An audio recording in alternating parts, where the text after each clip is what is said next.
Oh no, that's why. Hello, world. Welcome to the Pernicious Chronicles. Welcome to Grimshaws Tavern, actually, for the Pernicious Chronicles. Sorry, I had the looped echo going on there. Rookie mistake, but hey, then again. Let's do this. Oh, I see Chris Okay, behind you. everyone, ignore him. There's nobody there.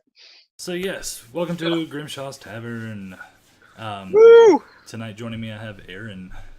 Hi, welcome to the game show. Actually, we should do a game show. You know, for a second there I was like, what campaign are you in? But then I remembered Uh-huh. you're in the I'm in both of them. well, Well, Antidotes. kinda. I Yeah. can be. You could always bring Tilly back, like Tilly could make a return at some point. Unless he dies on his travels alone, which I was actually worried about. Him dying in his travels alone. Yeah, pretty much. Well, I just sent him kind of off into the woods, and I didn't think about the context of that particular campaign and how difficult it is, and how hard it might be for one very, very accident-prone gnome to get back to like civilization. Well, it's funny you say that. It's because I think the Destiny campaign's gonna run across them like that group. You think so? I think they will, but I'll Yeah. play him. I'll play him fair. Don't worry. Hey, no, it's okay. You can honestly, I wouldn't mind having a callback for an episode. Because I still miss Zach and Cam and all those guys. So if you wanted to just bring me on for a cameo real quick, I could do that. That's true. Or you could just log in and watch the stream and interact with people there. You just really don't want me playing Tilly again. You're jealous because I made a super cool character and you can't play him. Right. Keep telling yourself that. I'm gonna tell myself whatever I need to. Okay, it's not like you're helping my self-esteem at all here.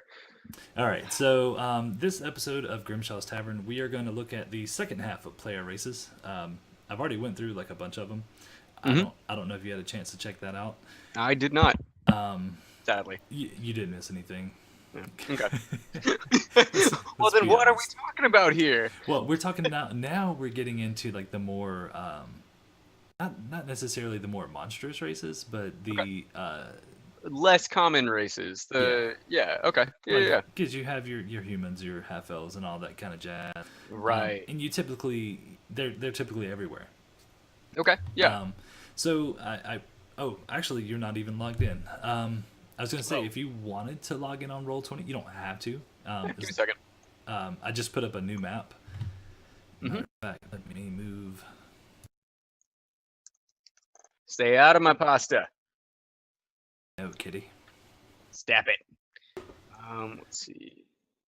But yeah, so I put in a new map. I named a bunch of other places Hmm. just so I can go ahead and do it. Oh, I see why you didn't want me to play Tilly now, because you kicked me from the campaign, you jerk. Yes, I see. yes, I I see did. how it is. But yeah, Thank because you. there's a reason for that. Of course. Now, Okay. I did it because I had moved Ella Yeah. to move her like to. And matter of fact, she's actually gonna be there Wednesday again. Yeah. Um, I figured there was like only so much space in the campaign or whatever as it was described or what stuff. no, I've seen like there's other campaigns and stuff that Yeah. has like hundreds of people in it. Yikes. Yeah, as far as I know, I don't think there's a limit. Okay. Well, I know if you had set one for the campaign, you just didn't feel like changing it or whatever. Oh no, yeah, like that. That's if you're like seeking players and stuff. Yeah. That way, when you add another person, it cuts it off. Right. Okay. That makes sense. Yeah. Yeah. uh, Yeah. I guess so. Ken said they needed you in their campaign. That's why Okay. we moved you over. Okay. Yeah. No, that's totally cool. I guess. Oh, he vouched for me. Yeah, well, I don't know if you call it vouch. Okay. He requested. I guess. Sure. I. Well, what are you saying here? You're not being very clear. Was I wanted? Was I was I called for or not? You requested. Okay. All right. I feel special. But yeah, no, I mean, like, I guess all I was saying is like, if we wanted to do some random crossover stuff, like, say, I don't know, somebody randomly gets thrown back into the past or something, like that'd be kind of cool for like something. I don't know. I don't know, man. Don't you worry. Oh boy. Okay. All right. I don't like Da- that voice. Daddy has That's plans. But don't call yourself daddy. Don't call you're open up a can of worms there, Pat. Oh god. Please, chat. Ignore. What do you Also, think the you add me on DDM Drink stands Daddy. for? What? Dad- Oh my god. I don't know. What does that D stand for? Daddy Um, Mac. Daddy Mac. You're the daddy master, man. Oh my goodness. All right, so We're talking about Playable Races today. yes, we are. Okay, so actually, you probably haven't even seen it, but I put up a page on the website. Actually, I'm looking at it right now. On the actual website. Goblins, really? Website. Okay. Let's see. Okay, maybe not. I was trying to put. What the hell? My command for website is not working. Okay. Well, Oh boy. Let's do this. Oh man, Tritons. Actually, wait, hold on. Are Tritons the ones that are like half fish, so they don't have legs? Wait. Let me go down the list. I'm sorry. Okay, all right. Go ahead and please announce. Okay. Before me. Sure, that's right. So anyway, all right. So the races I went through last time are actually colored, like they're gray. They're dark gray. Yeah. And the ones I wanted to talk about today are actually red. And this is actually something that you can help me out with since we're doing world building. Yeah. So, all right, Forgotten Realms has the Underdark, and a lot of other campaigns use the Underdark and all that stuff. Yeah. Eventually, we're going to need something along those lines. Yeah. With that being said, let's create it now. Well, here's why, because this did come up before in our world building episode when we were talking in session 0. We were talking with Tim about his Drow character, and you guys started kind of throwing around the idea of like, all right, if there was an Underdark sort of thing, where would they come from? What would that look like? There are so many mountains in Rocroya that I figure it wouldn't be too much of a reach for these builders to just live under the mountains in certain regions, right? Correct, and it's actually Ebelon. Rocroya is the whole world.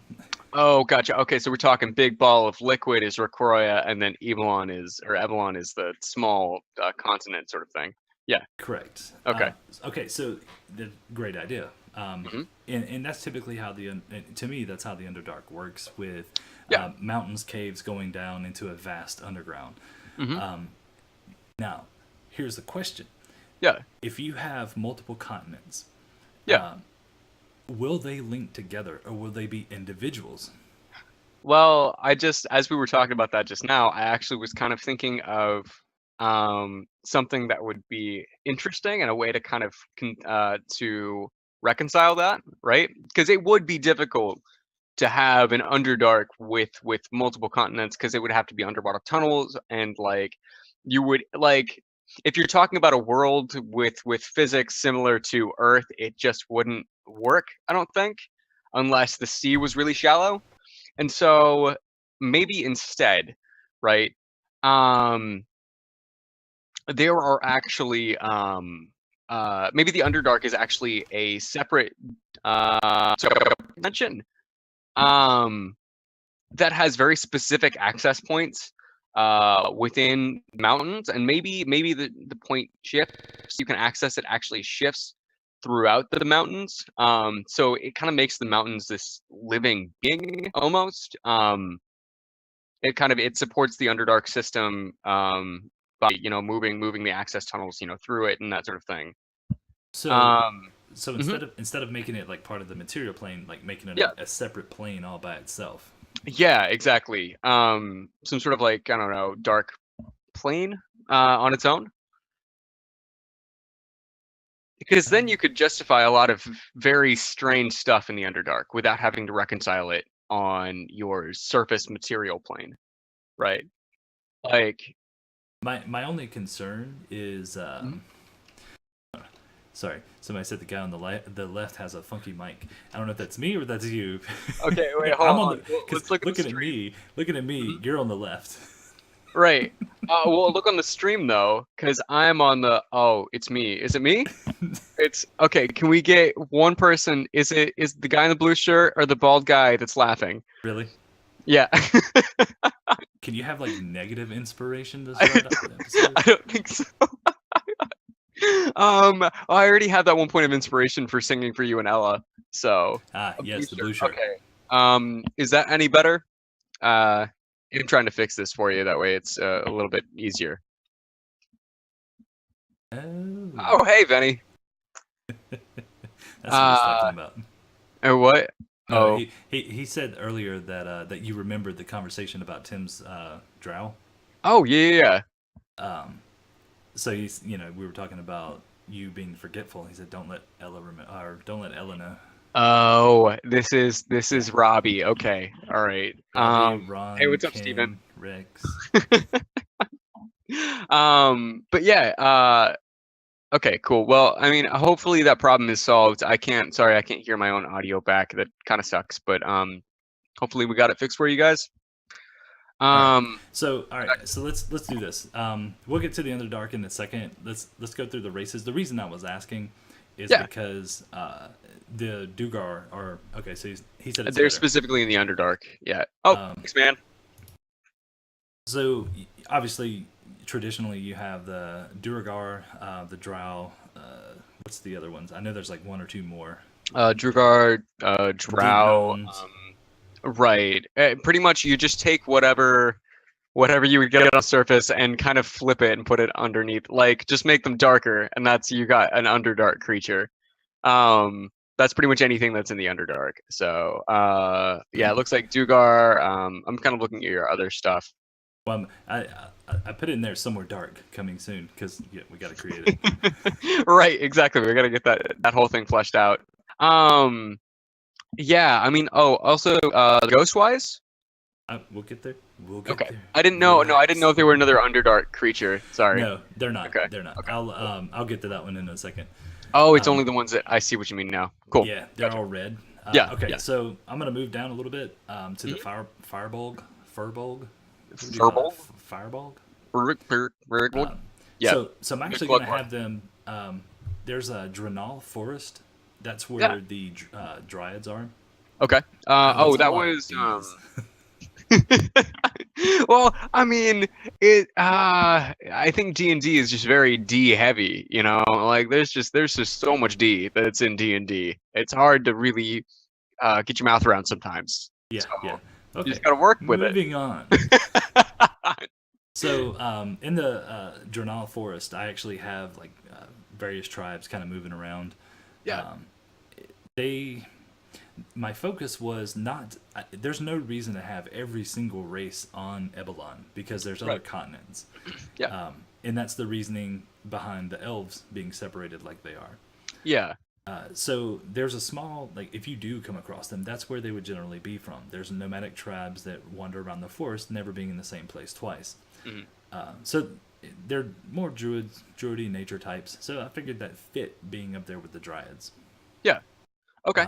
Now, correct me if I'm wrong. Do they ever cross into? I mean, do you have anything set up for Rokroya? Specific, like I'm talking about the entire world here, like the Feywilds, like another plane kind of like that. Something similar. Okay. Yeah.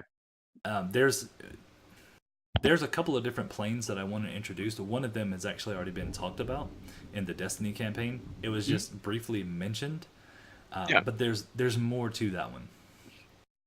Okay. Yeah, I think I remember there was. It was called the Ivory Plane, or the Plane of Ivory. Yeah, I think I remember that one because that was our conversation with Michael, right? No, that was actually the conversation that the Destiny campaign had with the Mind Flayer.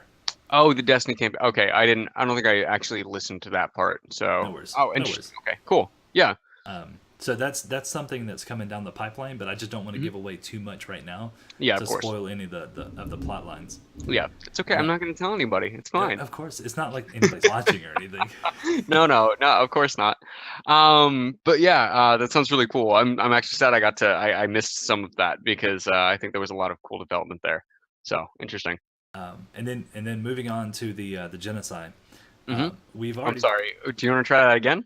Yeah, chocolate delights. Ganassi? Ganassi? No. Okay, listen. Genocide. How do you spell ganache? All right, it's an sh at the end. Actually, no, it's not even an sh. It's a Okay, ch. here's a very good question. Okay, yeah, How okay? Look at the word genie.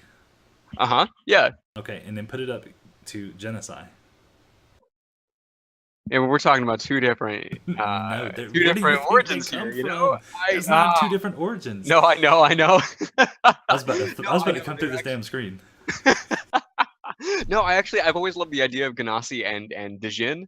That sounds like a Like chocolate delight, man. I'm sorry. Dijin? Every time I hear Oh, Ganassi, Genasi. Okay, so you want to just genocide, but that sounds like you're saying genocide. Like we've got to come to something else that doesn't sound like a chocolate dessert or an absolute atrocity. Like, okay, what about Genasi? no. All right. Me Ge- personally, you can call them that. I'm okay. still gonna stick to genocide. Okay. All right. Let's I confuse have to. everybody. Yes, I have to. Sorry, Um, buddies. but so we've already actually, you guys have already uncovered the air genocide, Right. Right. and then the fire, water, and earth. Hmm. Actually haven't even been talked about or anything. So I haven't touched Yeah. those yet. Okay. So I'm But what's actually their going to leave. reason for being on the material plane? Because I'm assuming that you have sort of like a like an elemental plane set up as well. Mhm. Or Well, do these like just reside on Evelon, or rather uh there's or Croya? what the Rocroyo knows right now that there's two flying citadels, Hmm. at least for the air genocide, that they're working either with, for, nobody really truly knows, Yeah. for storm giants Okay. during and that's why they're on the flying citadel. Yeah. So they're kind of like foot soldiers for them, and it's almost, you could look at it as them being tyrants or just the leaders. Yeah. As far as the history goes, I wanted to put them together because it just, and Elemental just made sense. exactly. Yeah. Okay. Um, so that's kind of what I have. Like right now, there's two flying citadels that are going, Hmm. that you know of, that could be more. Yeah. Um, it's not going to happen like that with the fire, earth, and the water. Hmm. They But have different dynamics, I'm sure. Like the air elementals are probably just a little bit are structured a little bit differently. Like you'd have to go into like air elemental culture and that sort of thing. Like, I mean, because you brought up genies earlier, and I'm wondering how they fit into it. that would definitely come from the elemental plane, Yeah. or the way I have arcane magic structured. Hmm. Yeah. With it being altered, like the seasons, like it's altered by the seasons and the flow of magic around the world. Yeah.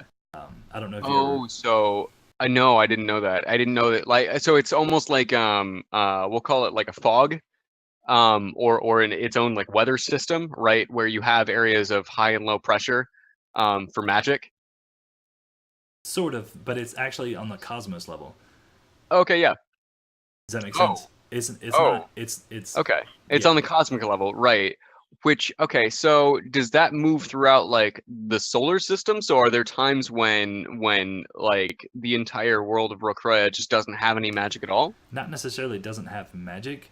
It's more Okay. along the lines of when magic is more powerful. Oh, so like a celestial alignment sort of thing, Yes. without being a celestial alignment. But yeah, okay, that no, that makes sense. So that could play into it as well. Um, Yeah. that's why I haven't actually talked about the fire and earth and water and all that. Just the air elementals. Okay. As Yeah. if they come up, then that's something that we'll build into the system. Hmm. Yeah. Sounds Uh, cool. Moving on to the deep gnomes. That's once again that's going to be in our Underdark. We have to figure out some kind Okay. of clever name. How about the Deep Crag, or uh the No Light. It's pretty good. Oh man, Maybe just the Merc. like like there's like a bog. Oh, Black Bog. It could just be called the Black Bog, and it's not actually a bog necessarily, but that's just what people call it. Um, I'm gonna have to come back to that one. The reason I say that is Okay. because it depends if we're gonna make it a separate dimension or not. Yeah. I guess no, that actually it would. Because if it's Dank a chasm. So many okay, D's. maybe we should crowdsource this one. Tank chasm. Can we try to change that and make it spelled a little differently? Because I think there's a lot of potential there. Oh boy. I think that okay, so I guess the first point of conversation would be, would we want to make it a material place, like a place that's easily accessible from the surface, or would it be a place that you would need to use like a portal or some sort of dimensional travel to get to? Well, and here's the thing: it's almost Mhm. gonna have to be like half and half, Yeah. because you're Okay. still gonna have like caves and stuff that go under, Right. in tunnels. Dwarves that tunnel all the way down to the Earth's core. Who knows? Yeah. So maybe it's like, maybe there's both. You have your caverns Okay. and stuff, but maybe they have like the Drow. Maybe they have Yeah. pocket, like you said, portals to little dimensions that link together. Yeah. And you know what? Those actually could be powered. I don't know how you actually how if you've thought about dimensional travel at all for Recroy and how that works, but maybe there's specific elements that allow this sort of dimensional travel that were either found while they were digging that far down, and sort of led to a home being made for like the drow specifically, or the drugar that can kind of like travel through these large veins of ore, right? To get between these 2 points, these two planes, Actually, right? I was just thinking about this because you were talking about it. What Yeah, if what if these portals are actually controlled by the movement of the elemental current around the system? that could be pretty sweet. Would it, and so this would just be essentially another, would it be another elemental plane, do you think? Or how would that work into the system? How would it be really classified? Uh, hmm. I don't know. I could see it being like another elemental plane, sort of like not an upgrade from the abyss, but a like sort of like a place, almost a place darker than the abyss. Uh It's kind of like a shadow world. yeah, If you yeah. ever played like There we go. Vampire the Legend of Zelda? Masquerade or Wraith the Oblivion, Okay, yeah. there's like two dimensions, and like Yeah. the ghost Yeah. can like shift over to the shadow world or something. Something I can't Right. remember what it's called, but Well, I know that there was also in Ocarina of Time there was the Dark World. So the same sort of concept, I think. That one's a little more accessible because I don't know what the other things you were talking about were. fair enough. Yeah. So yeah, we can do that. Okay. Shadow Realm, yeah, That's pretty rad.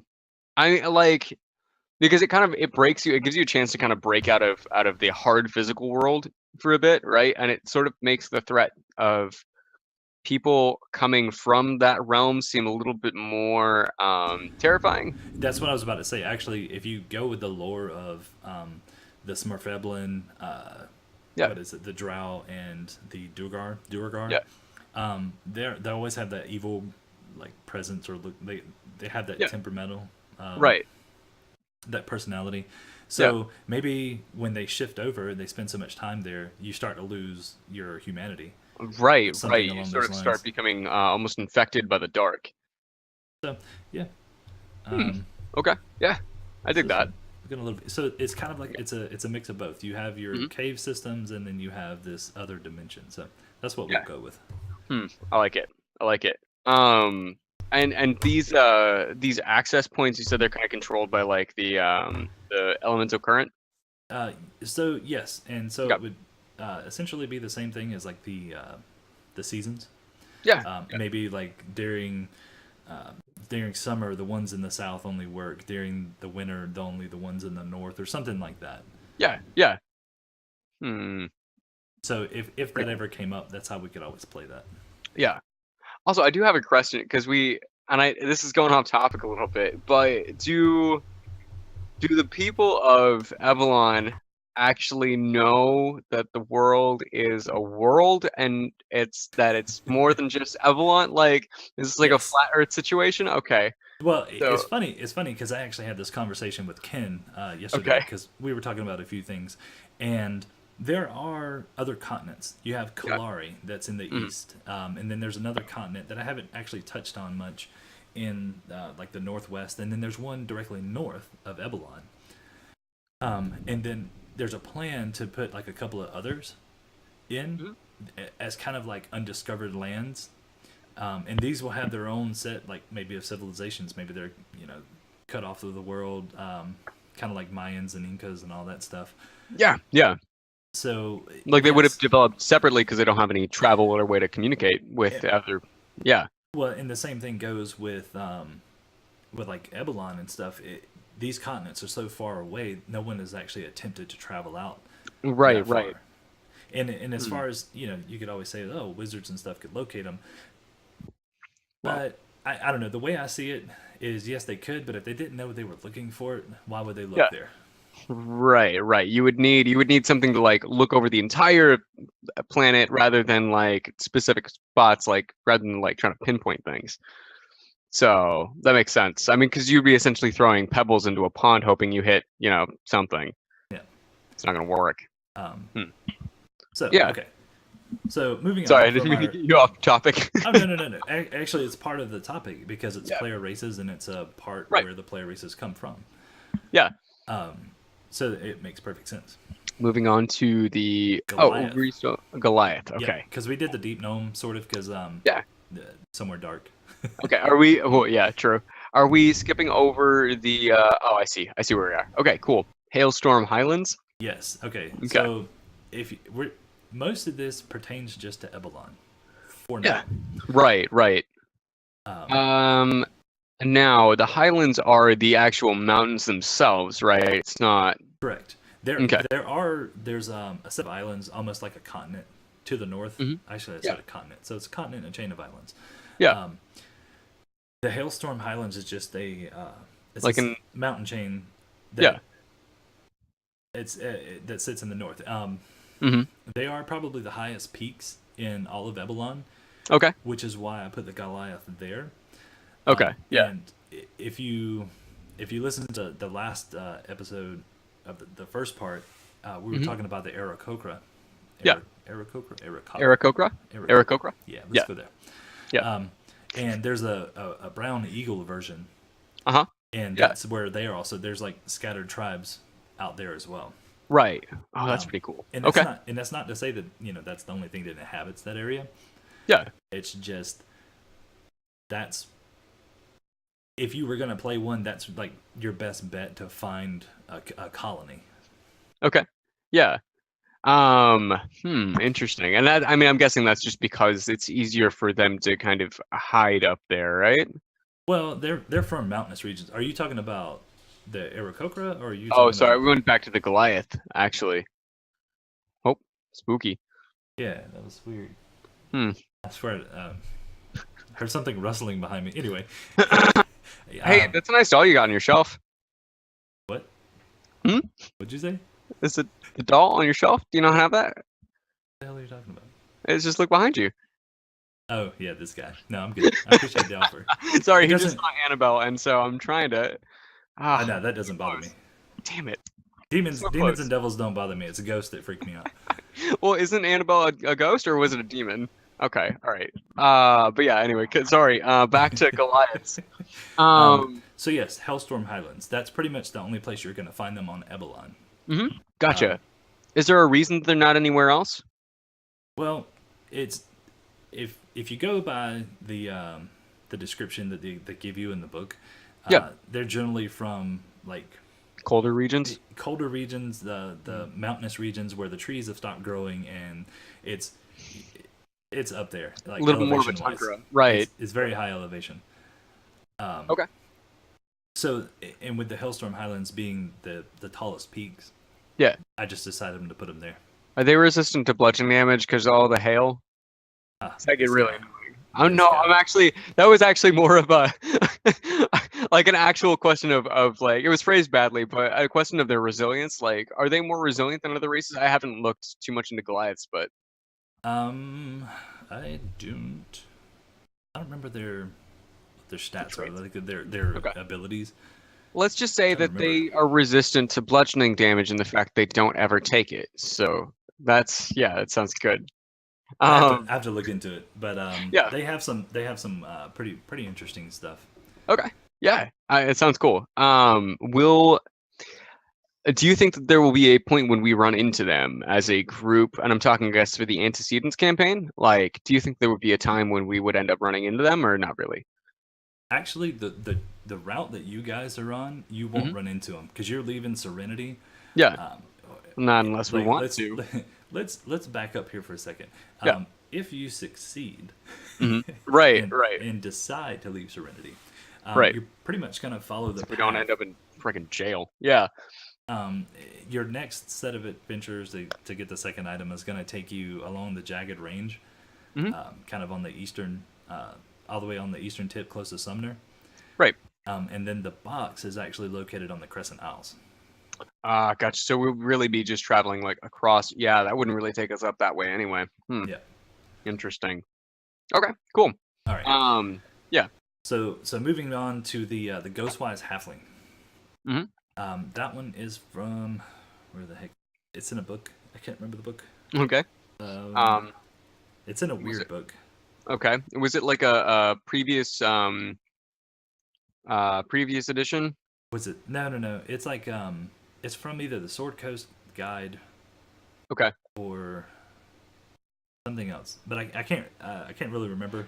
Hmm. It's one of those though, but it's like a tiny little box on there. It's not even like a whole, like, oh, this is what they are. Yeah. Um, It was like a small thing, and you just kind of went, this would be cool. well, Yeah. the history behind it was kind of like they were forced. I think it was from a so it might have been the Sword Coast Guide, but Probably. they were First from forced their away home. from their homeland and all that kind of stuff. So it kind of fit with it, and Mm. their ability allows them to. I think it's. Let me look this up. I think it's the. They are bonded with centaurs and the banded woodlands. When you say Yes. bonded, do you mean physically, or are No, we they talking they're have. Hold real on. good pros? Hold on. They have Okay. bonded. Have bonded. Okay. Not literally. Okay. Damn it. I was just like, all right, are we talking about mini centaurs, like halfling centaurs? Because that would be awesome. It's just a small halfling body on top of the horse, or on top of like a donkey body. No. Damn. It's more Okay. along the lines of two separate races. The centaurs actually kind of rule the banded woodlands, Yeah. and that's the area where the Ghostwise halflings were forced into, Mhm. and they kind of took them in, and then they created this friendship. And centaurs don't like people to ride on them, Yeah. but they allow these halflings to ride on the back of them. Hmm. Yeah. So it's it's kind of one of those things to where if you ever had to fight one, it would typically be like two halflings on the back of a centaur. Yeah. Gotcha. Okay, so it's like a symbiotic relationship almost. Like, and do these halflings live like in the same, I guess, communities as the centaurs, and live together in that way? Like, Yes. yeah. Okay. Yeah. They So do. they're all a part of the same like economic and social systems, right? Yep. And if you Yeah. look at the banded woodlands, it's pretty vast actually, Hmm. and that's where I actually think you and I talked about that, A little because bit, yeah. your character in Antecedents is from Sumner. Right. He's from So Argolide. uh, um, Yeah. so you would have actually maybe at some point on a patrol or training exercise or something, you probably would have at least seen them. It's possible. I mean, are they do they form like raiding parties and that sort of thing, or do they prefer to keep to themselves like are they just secluded, or They would. are there like bands of raiders and that sort of thing? No, there's no like raiders or anything. They Hmm. probably would have opened up some kind of a trading system Yeah. with Sumner and maybe the lizard men that live in the night glades and all that stuff. Yeah. But they are more. They like to be more secluded than that. Right. Right. Um, Interesting. Okay. so, but if you look at it, they have like they could easily get taken over on all four fronts Right. Right. because But I'm you have. guessing. Hmm. Sorry, go ahead. Oh, I was gonna say, I'm guessing it's at least fairly difficult to get into the woods, like into the thicker parts. Yeah, with their patrols and all of that, and of course there's other beasts that live in Hmm. here. There's other races that like maybe have small tribes running around and stuff. Right. But they're like the majority of it. They're like Okay. the civilized, and that's their almost like kingdom. Hmm. So it's like their territory. So Okay, yeah, that makes sense. Um, Interesting. Okay, sorry to put you on so the spot while you're eating dinner. no, it's okay. I just realized I didn't know how long this was gonna go for, so I was like, all right, well, I better do this now before I'm like cranky and dumb. Um, but yeah, no, okay, so they live in this like kingdom inside the forest, and they sort of rule this entire area. Is there any sort of like bad relation between them and maybe any particular like race or something that would be living either in the rock meadows or maybe inside of the banded woodlands itself? Actually, the biggest threat is going to come from Sarat, which is the Goblin Kingdom to the west. Hold on, trying to find it. Okay. It's the big flatlands because So, Sarat is, um, it's like a vast grasslands. So it's like almost like a savanna. okay. Oh, Sorrel. Sorry, I was looking for like a big text, and I didn't realize it was underneath the flatlands. Yeah. Yeah. Okay. Cool. Yeah. And if you remember, that's where we talked about the goblins and the hobgoblins. Yeah. There's other there'll be other races and stuff spread out through here, Yeah. but they're the ruling authority. Okay. Gotcha. The goblins are. Yes, Yeah. and they're kind of the way that the mountain ranges and stuff are set up. They are Mhm. blocked off from the rest of the world, with the exception of the banded woodlands. Yeah. So Okay. Yeah. there's typically conflict along those borders. Yeah. Hmm. Interesting. Um, All right. and then the only gap that leads south between the mountains, there might be small like goat trails and stuff, Hmm. but the only time the actual mountains separate is where Rydell Keep is. Yeah. So that Okay. sits up between the Bronze Mountains and the Gray Rock Right. Highlands. Hold on 1 second. Getting back to the page. There we go. No, you're good. Um. Okay. Which That makes sense. is here. Yeah. Yeah. Okay. Cool. Oh yeah, because there was that post there. Yep. Right. Okay. Cool. Um. How I'm like I guess what I'm wondering is how did civil because humans still live in like and these areas down here, right? Yes. Okay.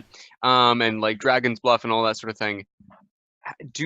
Are there like any smaller like communities? And I'm not talking like big communities, but communities that live in the flatlands, right? Like Definitely. smaller. Okay. The only ones I have mapped out right now are your bigger, large towns and cities. Yeah, of course. With the exception of Levers. Levers isn't that large, but it was Yeah. larger during the Dragon Onslaught than what it Mm. is right now. Yeah, and humans sorry, but humans are probably one of the more abundant races in Avalon, right? Yes. Okay, cool. I was kind of curious about like the general makeup of like races and dispersion of like where exactly everybody lives, because it seems like for the most part, humans really only live in like the areas that are meadows or heavily wooded. Like they kind of stay away from those more um, extreme environments. Well, there would be nomadic tribes Yeah. in like the flatlands, Okay. Yeah. because the Kingdom of Sarat is still set up like a kingdom. Yeah. Um, It's just run by goblins. yes. Okay. Yeah. So they're gonna have stricter demands on their Humans. yeah, well, any Yeah. of them really. Um, Yeah. but it's more along the lines of they kind of stay because they can't really get out. Okay. Gotcha. Oh, they can't like get over the mountains and that sort of thing, and they're trapped in by the banded woodland anyway. Yeah. So okay. Yeah. They Yeah. occasionally some might escape through, but through like trails and stuff or Does it hidden really trails. seem like they're trying to though? Not really, because Yeah. if they really wanted to, they could. Right. You just go to the sea and then you go just around right here. That's it. You just walk around and you're out. But one of the things is like the goblins know this. Yeah. So they're gonna have these places guarded Right, because they don't want any. I'm guessing they don't want anybody coming in, right? or out. Really? Do they take possession of kind of the humans that are in there? Like, is it a hostile environment for humans, or It's more is it? along the lines of like, okay, this is their resource, Yeah. and they don't want to lose that resource. Oh, gotcha. Okay. Yeah. Yeah. Um, I that makes sense. Okay, so they're just kind of protective of just really anybody leaving or coming because what is there is there. Like, what is there is all they've got. Yeah. Sashade, we are actually talking about the Flatlands, which Yeah. is the goblin-controlled kingdom. Mm-hmm. Yeah. Goblinoid, actually, goblins and Goblinoid. hobgoblins. Okay. Um, yeah, I guess I mean that makes sense for goblins to be pretty jealous of the things that they've got, like trying to protect that as much as possible. So I Yeah. think that's pretty cool. But yeah. Okay. So that's so we talked about the Ghostwise and a bunch of other Hmm. stuff. Yeah, those happened. I don't know what they're called Ghostwise, but It has to do with their special ability. okay, gotcha. Do they just phase through people? Is it like Kitty Pryde walking through a wall? No, no, no. It's something to do with their I want to say it's like telepathy, but I can't. Yeah, Don't quote me on that. it's pretty cool. Okay, yeah, I'll probably look it up later. But I think next on the list you have Kenku though. Yes. I'm sorry. Shade said that was a big area for goblins to control, Yeah. and it's more because of the natural borders that are Mhm. there. It's hard for armies to get in or out. Right, right, because they'd have to move all their resources and everything through the mountains, so Yeah, it'd be difficult. Okay, yeah, makes sense. and yeah, so that's yeah. Have they thought Um, about just knocking it down? Just go knocking them straight down. through. Well, Right, then you have diplomatic issues with the dwarves and right. Well, then I guess could you just go out to the sea and then come out through this? Because there's a lot of beach there. yeah, that's probably a good thing, but that would be Yeah. a lot of resources. And then what do you gain by taking over that territory? Maybe there's a lot of salt. You could build a lot of sandcastles out of the natural sand that's there. Well, it's more like savannah because Oh, the well way then the no, I wind guess flows, maybe it kind of grass. yeah, yeah. You could What make a is lot it? of grass baskets. Probably be a great place for a wildfire. Probably you just light the entire thing up and then the entire civilization goes away. There's no stopping that because that's all grass. There's no trees to like, oh, hey, maybe you should slow down. It's all gone. Then you kill all the humans, though. It's not so bad. Hmm. It's fine. There's plenty more. Hold that thought. Okay. Anyway, okay, so I guess he's going for a bit. I was really hoping he had a doll or something that I could spook him with. But now it looks like I'm gonna have to send him something. So if you guys want to, I don't have a PO box, but you can send one. If he decides to give a PO, get a PO box, you can send it to his PO box, and we'll just start bombing him with about $20 a day is my goal. Um, I think that would make me the happiest person in the world is if we could just bomb Patrick's place with so many that he just can't handle it anymore. He'll be drowning in dolls all the time. So fingers crossed, I guess. Maybe. Also, Shadow Realm is not too bad, but I think that's already taken by that's like a general location inside of the Forgotten Realms. So it'd be a little bit difficult. Pumpkin Patch Kids. Oh man, if you could just send me a bunch of Cabbage Patch Kids to put pumpkins on their heads, like that could also work. Because I think he might be afraid of pumpkins. I'm not 100% sure, but I know he said something about not liking pumpkin pie, so I can only assume that that means he's scared of pumpkins. Um, just something with their shape or maybe the way they smell, and he's terrified of them. I'm not. Yeah, they're Cabbage Patch Kids. They're Cabbage Patch Kids. When I was younger, I used to have like nightmares about my parents having a farm where they harvested Cabbage Patch Kids out of the ground. Um, but yeah, definitely Cabbage Patch Kids. Let's see. Do we have any more names for the possible Underdark? Maybe I bet. Sorry. the Shade. Hey, I wasn't thinking about terrorizing you. How's it going? What I missed? Because I What? see he said I forgot what it's called. Nothing. Nothing. Pumpkin Mhm. Patch Kids. How do you feel about pumpkin pie, by the way? I don't know where we're going here. No, just answer the question, Patrick. It's just about pumpkin pie. Okay, so the Kinku. Do they like pumpkin pie? Huh? Do they? But Uh, pumpkin seeds. no colonies have been uncovered as of yet. Really? Pumpkins haven't been like. Oh, okay, sorry. Colonies of Kenku, right? Not colonies of pumpkins. That's ridiculous. Okay, so they do as like the DM, they do exist, but they haven't like because the Kenku are a pretty secretive race, if I'm not mistaken. Yep. So they would be definitely hiding. Definitely. And here's why I actually also wanted to mention them as well. Because in the last episode, I was talking about the Aarakocra. Yeah. And there's actually a raven subspecies. Yeah. Right. And they live in the night glades. So if you look at that and then look at the Kinku, granted, they don't have wings. Right. They're very similar. Almost like a in the way subspecies of Aarakocra, right? Well, not really. Okay. Because I don't know. I can't remember if they're raven or crow. The king crew. It was Raven. Kinku. Is it raven? Okay. Yeah, those ones are ravens. But I don't think they can speak. And they're very secretive, like you said. Mm.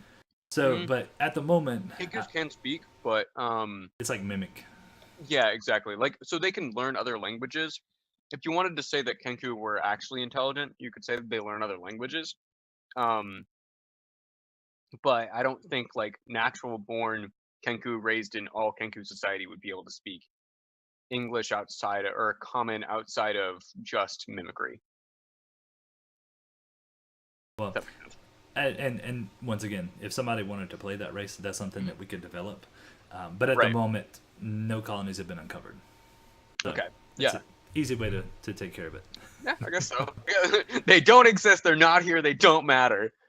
One of the things I had mentioned on the last one was talking about kobolds. Mm-hmm. They you have really love kobolds. I'm sorry, but you've got a love affair with some kobolds. I do. I love kobolds. Mm-hmm. Yeah. But they have like a small kingdom. Mm-hmm. Yeah. It's east of the Rock Meadows, up against the coastline, and south of the Night Glades. Okay. I think originally I called it like going to be in the Rock Meadows, but I wanted to move that away. The reason it's called the Rock Meadows is because of the rocks and the giant birds that prey on and all the beasts on the Kenku. Well, I hope it's specifically the Kenku, so that the Kenku are just terrified of going anywhere. Like, you just have this entire society of people that live their whole life crawling on the ground under the grass. And if you poke up, you're gone. Yeah. So you have these giant birds of prey. Yeah. That prey on like this whole area. Right. So and that's why things kind of tend to stay out of it. Mm-hmm.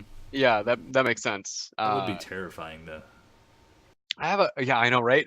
You just spent and they tell stories about my grandma got lost to a Kenku to a rock just last week. Poked her head up to try to get some peaches, and boom, she was gone.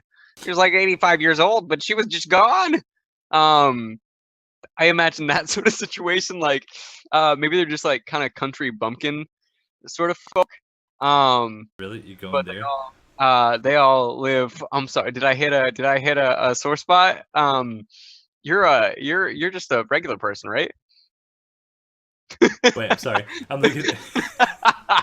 I said country bumpkin, and you got real defensive. Oh no! I was reading what Sideshade said about rocks. Okay. Yeah. He said they eat giants, and Kenku are like 3 feet tall. No, they just have like an appetizer. Yeah, they have to eat a lot of them. That's why you can't find them. That's why colonies don't exist. It's because they pick them off like just 10 at a time. It's just a mouthful of them, like. It looks like it's like a whale swimming through a sea of little shrimp Like they just kind of open their mouth and scoop them all up at the same time. Um, Oh, poor guy. I think we're giving him a conniption. I know, right? But yeah, okay, well that's really cool. So they live there. What kind of society do you picture them having? Are we? What are we talking about now? The kobolds. I was stuck on them. Sorry, I'm actually stuck on the rocks. Let's put 2 there. Okay. We're gonna put 2. Okay. 2 rocks. Two rocks. Right. Kin cool. Oh, gee. the Kinrad. Man, so he's got his own race now. Kin cool. Oh jeez. It's just a Kenku with a pair of sunglasses on. All right. No. For sunglasses and leather jackets. I'm gonna move on to the Triton. That's fine. I gotta move past this. Okay, so Triton, I haven't really done a lot with. Okay. So, you know, granted, they're more your ocean folk. So yeah, can they survive on land? Yeah, they can breathe water, or I'm sorry, breathe Air. air and water. Yeah. Okay, that's pretty cool. Yeah, because for a while there was another race that I found it on like Underdark Arcana somewhere. But actually, one second, I can probably find it. Let's see, because I've got the sheet somewhere. But they were really cool. It was sort of like the idea of the Triton, but not quite. They were merfolk, but they could also be like sharks and various like sea creatures, almost like That's a druid. But not quite. Like are there any sea druids? Like Well, yeah, druids that live in the ocean? A Triton could. Okay, yeah, that's okay, but that's now you're just aquatic sea elves. Oh my god, Aquatic stop elves. it! I am attempting to show you something real cool. Actually, I don't think I have it, to be honest. Man, I thought I did, but I guess not. It was pretty cool because they hatched from eggs, and then like they were their family was whoever ended up finding their egg. But yeah, sorry, continue. I'm eroding your time. No. You're fine. I'm thinking about this. Yeah, you're gonna have to find that one. So anyway, as far as the Tritons go, they are probably gonna have undersea colonies and stuff, but nobody's really mapped them out. Yeah. So is there an Atlantis? I don't know. Let's have an aquatic adventure and go find out. Okay, dude. Actually, I was actually thinking about that, and like, some sort of like doing some sort of campaign that was completely centered around being underwater. So you could play as like, you know, mermaids or merfolk or something like that. And I think that would be a challenge to kind of to think about everything in a 3-dimensional space rather than just the 2D space that you usually think of things as when you're playing D&D, because I mean everything is, hey, I run forward, I run backwards. Until you introduce like flying or something like that, you never have to think of, well, I guess I drop about 20 feet and then, you know, so I don't know, maybe it would be really cool to do sometime. That's it. That's all I have to say. At some point. Yeah. I mean, hey, if you so I am actually working on that halfling band idea that we had, by the way. I'm sorry, I just had to drop my head on that one. I'm not sure what they're called, but maybe the short stacks. It's Billy and the short stack or something like that. Just call them the Stout. The Stout? Yeah. Okay, but they're like a Viking folk metal band. So make them the what is it? What's the other halfling? Stout Hand? Stout? And no, Stout. Yeah. Oh, never mind. Oh, Stout Hand. Never mind. I'll just call them Short Fat instead. Short Fat. That's the name of their band. Short Fat. And then they get on stage and like, we are Short Fat, and then they start playing, and it's fine. Okay, so Minotaur. The Minotaur are mainly from the continent to the north. Mm-hmm. Yeah. You'll have a few wandering in here and there, but for the most part, that's where they're gonna. For what purpose? Why they would be wandering? Mm-hmm. Just adventuring. Okay, so like You know, they got bored at home and decided, hey, I'm gonna go check out this other thing. Sure, why not? Okay. Um, Are they as developed as like the people of Ebelon? Like, are like they're as far as society and that sort of thing? Like, do they have essentially the same constructs and like as far as like settling? city and trade and all that stuff. Yeah, Cities. exactly. Do they understand that? Yeah. Oh yeah, definitely. Okay. They Yeah. pretty much all the civilizations during the antecedent campaign are going to Mhm. have some form of trade, All barter their and trade. yeah. Okay. That makes sense. Cool. I do. Okay. One more question then. Are all their houses just mazes they have to try to get out of? So the Revenant, Okay. The Revenant. Yeah. um, so since they are like returned from the dead, Hmm. Yeah. they're not going to have like colonies. Oh, so they're like it's sort of like zombies Eh, almost. Yeah, Yeah. for the most Okay. part. I don't know. Right. There's Or I there's guess the Draugr from like Skyrim, that sort of concept. I believe so, but I think they're Okay. more whole, whereas those in Right. Skyrim are like more skeleton type. Right, right. So it's like a whole body and a mind that just died at one point. Well, it's it's almost like they're resurrected. Yeah. Yeah. Like, okay, yeah, that makes sense. Yeah. But Okay. the way, I mean, you're not gonna have a whole civilization that's Right. resurrected That would of make a these. lot of sense. They'd be sort of like wandering. I'm guessing like, okay, so if you died and then got brought back to life, you'd probably want to be wondering what the heck you were Does that brought sound back for. familiar? Oh boy. Oh boy. Oh boy. Um You failed. Yikes. Okay, well, no, no, no. Okay, so what happens to the people in the Descendants campaign? Is that going to continue happening? Like, oh wait, that didn't happen to Oh them. yes, that's true. That's true. Okay. Shade is correct. They are resurrected based on their feelings of revenge. He is correct. Ah, okay, cool. So it's different. All right, But like I said, they're still I guess you can call them undead. undead. But Yeah, I mean, I think they would technically be undead because they were dead and then they're not dead. I think they're from the what is it, Ravenloft?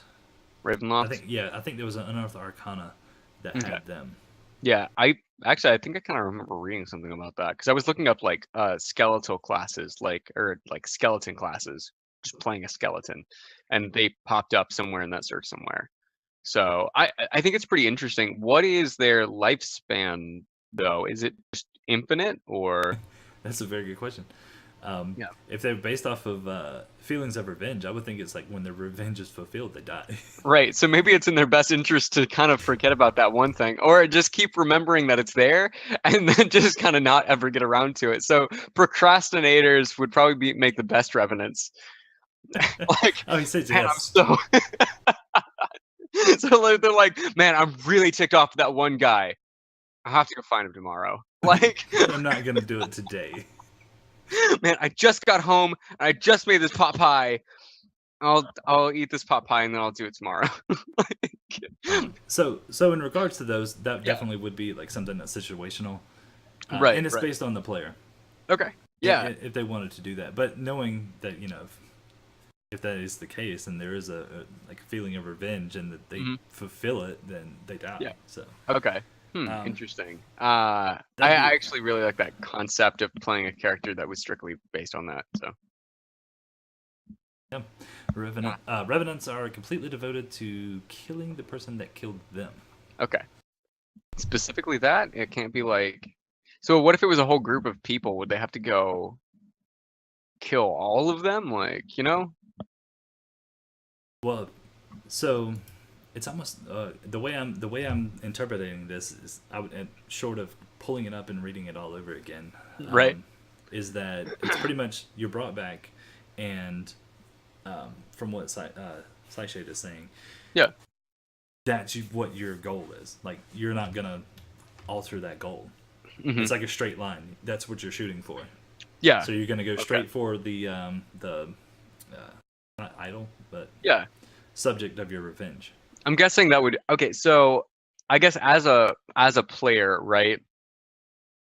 And Why as would you want to somebody do that? well, I mean like okay, so as a player and as a DM, like I could actually see something being really cool where you have an entire um group of revenants, Yeah, right? Like a party of revenants, and then like guide them through the adventure of their revenge. Maybe they were killed by the same person. Right, exactly. So now they have to fight over who gets to kill them. So that would be a very good plot for a one shot. Yeah, I think so. Like you say, okay, well you're on this adventure already, so yeah. Interesting. Okay, cool. Well, I guess moving on because I don't have anything else to say about that. Yep. Nope. So shifters. There are 6 subtypes of shifters. Yeah. On Ebelon alone, there's the Cliffwalkers, the Longtooth, and the Razor Claw. Yeah. And oh wait, no, I skipped the Longtooth. Sorry, I thought I put those in, but apparently not. So it's the Cliffwalker and the Razor Claw. Okay.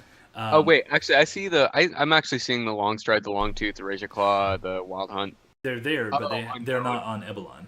Okay, gotcha. Yeah. So, I see what Sideshade's saying. It kind of reminds me of going back to like Wraith the Oblivion. Because there's like ghosts that do the same thing. Like they have unfinished business. Right. Well, like all ghosts. Like the one behind you. No. Sorry. Can't do it. That was so close. Anyway, sorry. Now I'm getting off game. It's not even the same game. There's no... Patrick, it's okay. There's no ghost behind you. You're fine. Oh, no.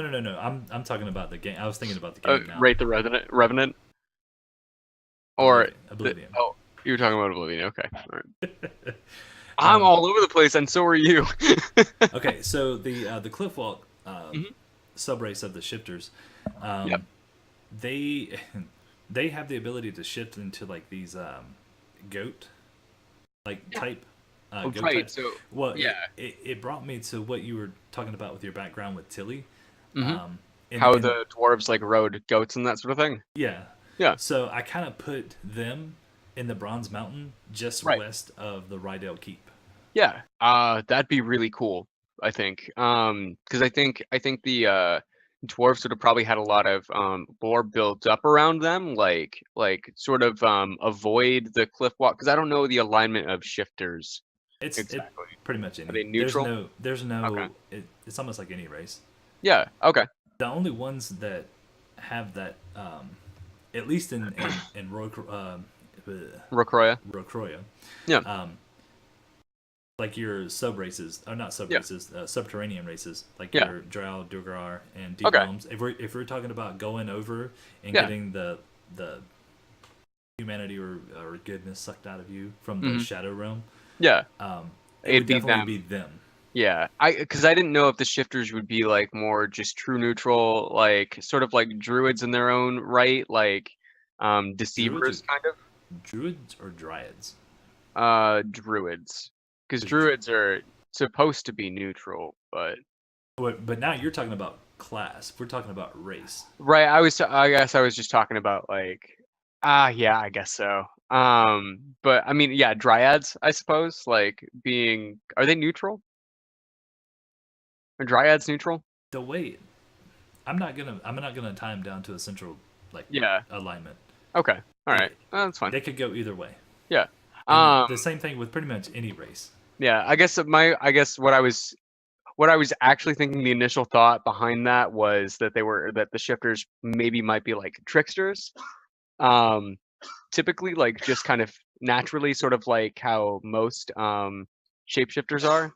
That's more like changelings. Yeah, I guess so.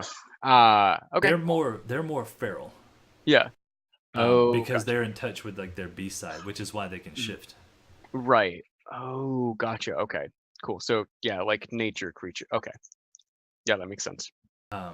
Even the goat ones, like it's a feral goat. I'm talking about just their nature. Okay. you walk up onto a cliff and you got goat staring down, mad bleeding. Red-eyed goat. It's a ghost demon. Oh man. And then I have the Razor Claws. They are from the Draenor Forest. Okay. There's like there's wandering tribes along there. Yeah. There's a what? I got mildly distracted. I was just talking about the other set of shifters that's on Ebelon. Yeah. And then moving on to Warforged, Uh-huh. they don't exist. I do have questions about this actually. So, well, then why did you even put them there? Because there's a potential for them. Right. Actually, when I saw, because I had been kind of, for a long time, I'd been wondering, like, okay, so if you played a Warforged, what would that feel like? What would that look like? What exactly would you, like, how do you put yourself in the position of being a mechanical being? Even if you're not necessarily mechanical, even if it's like a clay Warforged or a flesh golem, Warforged. Like what would exactly that be like? And it came up sort of after I started messing with the idea of Tilly. Um, and I don't know. I think that it'd be really interesting if at some point there was. I'm not thinking about bringing Tilly into it, but like if there was some sort of alchemist or artificer that kind of started that whole thing. You said it was sort of an accident, but Well, SciShade said base it around the concept of learning AI, which oh, makes that'd perfect be sense. yeah, So, but going back to what you were saying about Tilly, it's a very good possibility. The way right, he rolls ones, right. that something Maybe he would explodes. accidentally. Yeah, well, because he It makes also, a I mean, he also Warforged. had Crooks, which was not really a Warforged, but it was a machination, right? Like it was a machination with its own like soul of sorts. Well, and that's the Um, thing about Warforged is, yeah. um, if from what I remember of the lore of Eberron, Hmm. they were created to be soldiers. Yeah, yeah. And I Well, believe, they've did they? got that name. Well, I was thinking more along the lines of the way they were created, and if I remember correctly, they don't have the ability to reproduce. They Could don't. be I could be wrong. No, Um, they don't. They're so like so constructs. so there's only like so many of them anyway. Yeah. So Tilly making one is, I don't see. I don't think he would have. Like, but I but don't here think it would have been something he did. but hear me out. Hmm. Um, it has okay. So no, I'm not. Let's take Tilly out of the equation. Yeah. Um, as far as like any wizards or anything, first off, I don't think Tilly or an artificer would be powerful enough at the early levels to do something like that. No, definitely not. Later on, maybe, Hmm. but they would have to. To me, they would have to make a lot of them to make them a quote unquote race. Yeah. To be spread out as much as they are in like Eberron or something like that. Okay. So it would have to be something along the lines of a war, Yeah. for them to be created. Or you could do something like, what is it, War of the Worlds, where they were like buried in the ground. Hmm. Yeah, and then they just sort of like they come up one day when somebody decides this is happening, like, So it's a or if war, there's something right. but I it's mean, okay, would you be opposed to bringing in because you have Rocroya set up as a planet, right? yes. Would you be opposed to bringing in beings that reside on other planets in this system that Rocroya would exist in? Well, and that's And this is that's, looking at the future, but but you're like shifting to planes now, because if you think of like the concept of mind flayers yeah, and stuff like that, yeah, they are like the closest things to aliens, yeah. um, outside of having like somebody create like a homebrew race. There Um, is technically one. yeah, no, I know. It's the Greys. So you would have like, uh, mind flayers and the Gith Yankee and Mhm. stuff like that. Yeah, So that would almost be like an alien race coming over here. yeah, Now, occasionally they do come to this plane and they right. do mingle among the populace. If you look at the Destiny campaign, there's at least two that you know Yeah, of. right. Oh wait, hold on. If there's at least two, right? Because we have the god beings. No, no, no, no. Oh, Two okay. mind flayers. Oh, yeah, that's true. Hmm. So something like that is not, it's in It's play. not right. That's well. That's I guess that's what I was getting at. Was like, I mean, because like even like trying to find a race to actually fill the role and that sort of thing. All that aside, like you mentioned the whole War of the Worlds thing. And I was wondering if maybe you wanted to make plans for something like that. But I mean, because I also had an idea that maybe, if anything, Warforged probably would have been made in. Hold on, let me pull up the map one more time. Actually, here's Um, another idea for you. yeah. Maybe Warforged are from like another dimension, like we're saying, Okay. and think of Avengers. You remember the portal opening up, and them all coming through. Right, with the Kree? I don't even. No, no, no, Yeah, no, it's no. the Kree.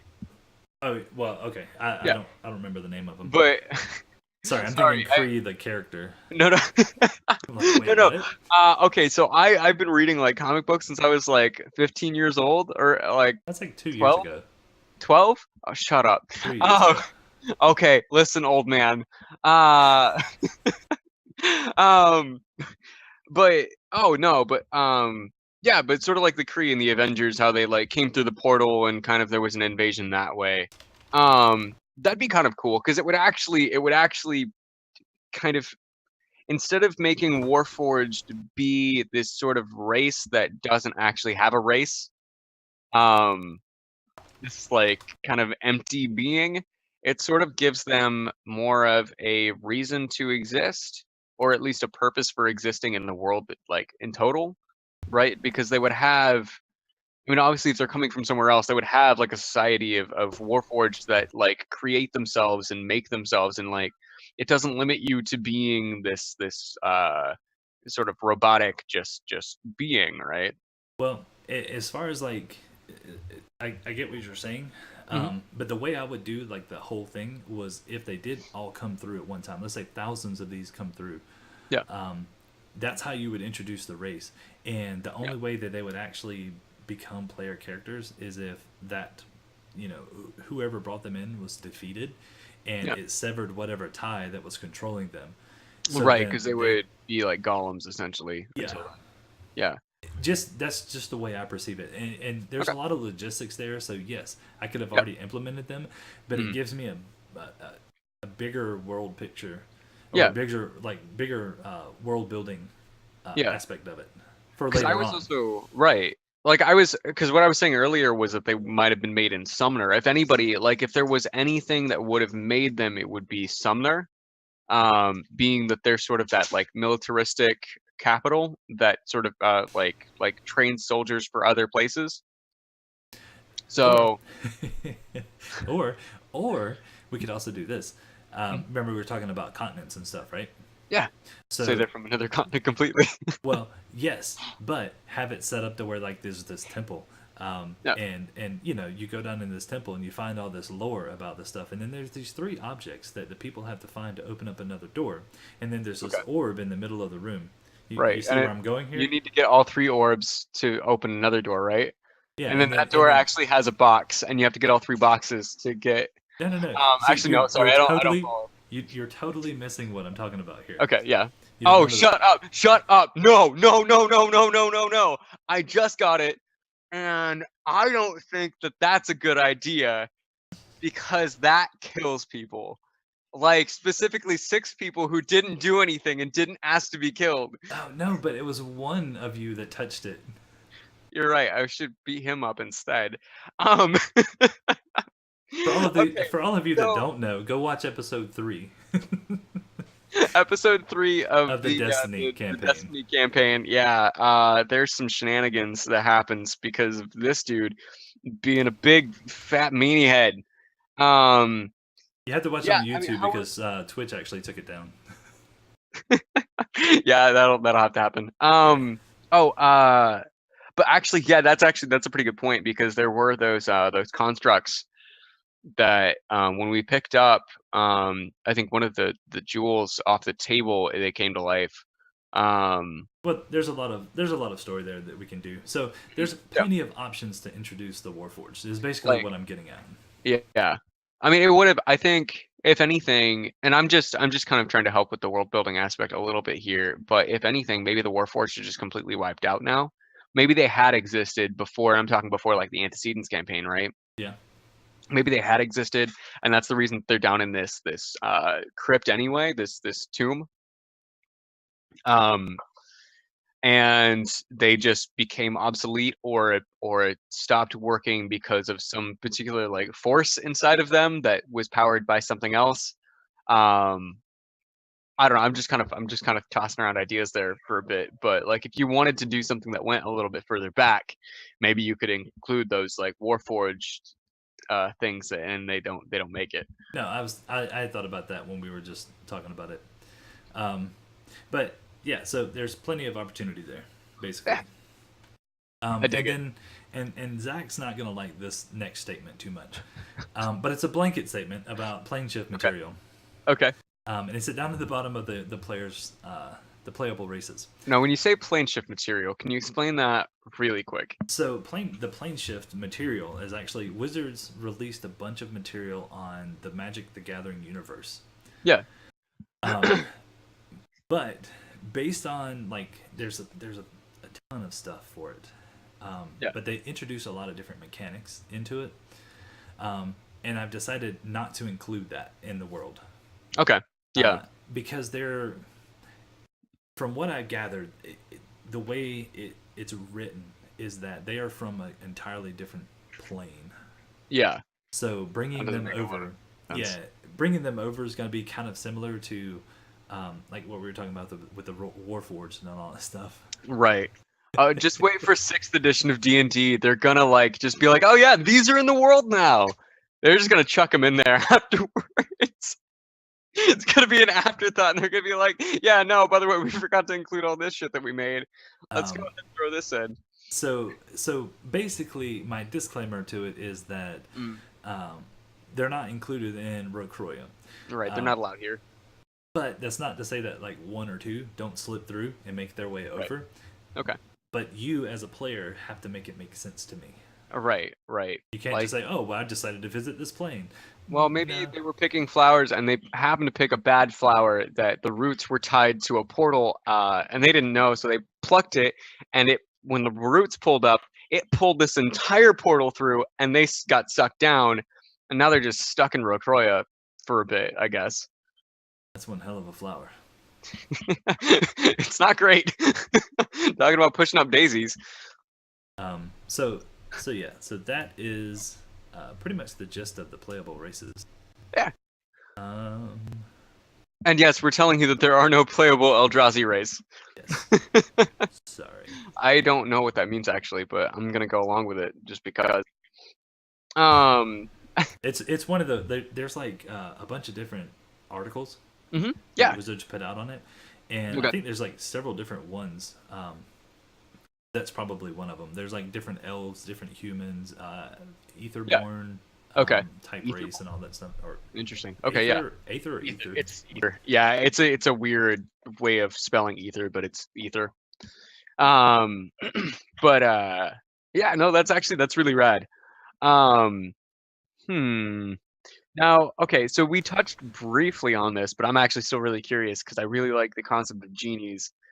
Do you plan on bringing genies, the Djinn, or the Eldrani? Any of those like genie type characters into Avalon or other like continents and that sort of thing? The Efreet's the other one. Efreet, there we go. Eldrani. I think I got stuck on the whole Eldrazi thing, and then I just got sucked in, holding my brain. But yeah, so it's possible. Okay. All that stuff is possible. Okay. There's another race that I'm gonna introduce shortly. What's it called? I haven't determined that name yet. Okay, it's I'm gonna help you. They're the Potato Born. Their heads are shaped like spuds, and their blood is actually just I was gonna say cheese whiz. Like they're essentially a baked potato in human form. But oh man. Okay, yeah. So any other questions? I don't have any for you. Do you have any questions for me? This is my interview, so. Oh yeah. Well, yeah, I was interviewing already. I was interviewing you, and I think I did a pretty good job.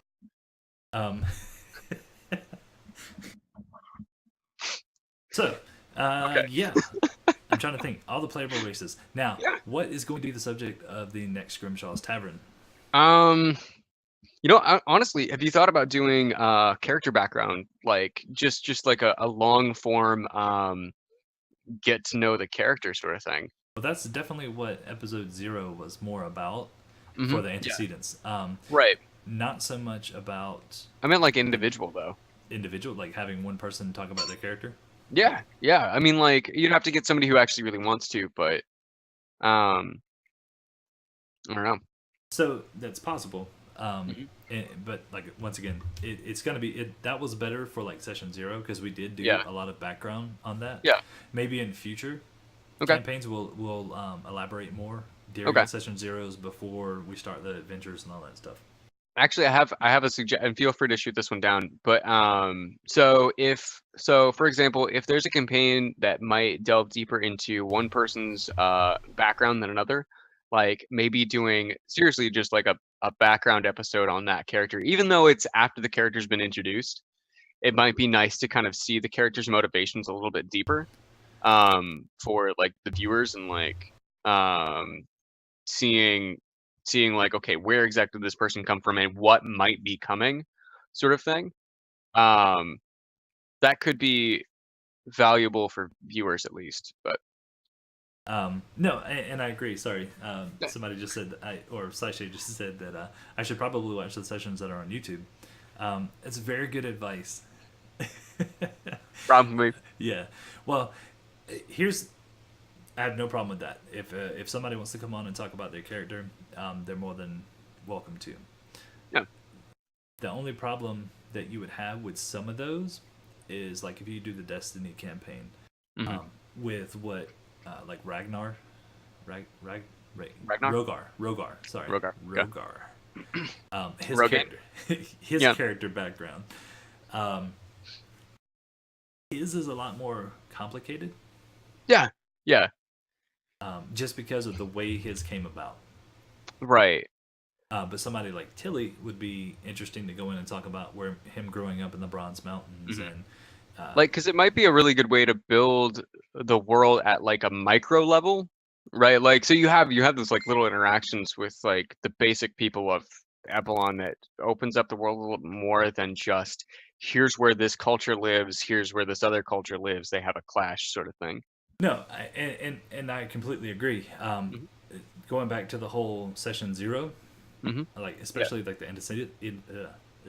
antecedents, is Yeah. because we didn't do that with Destiny, but we did with them, Yeah. and that's where you develop the individuals. Like, okay, I was from this town, we had Mm. this, that sort of thing, and like with the Yeah. monastery from Chris's character, so you develop that, and you know Yeah. that raiders came and took that down. Now, what if we did a full production of one of those things?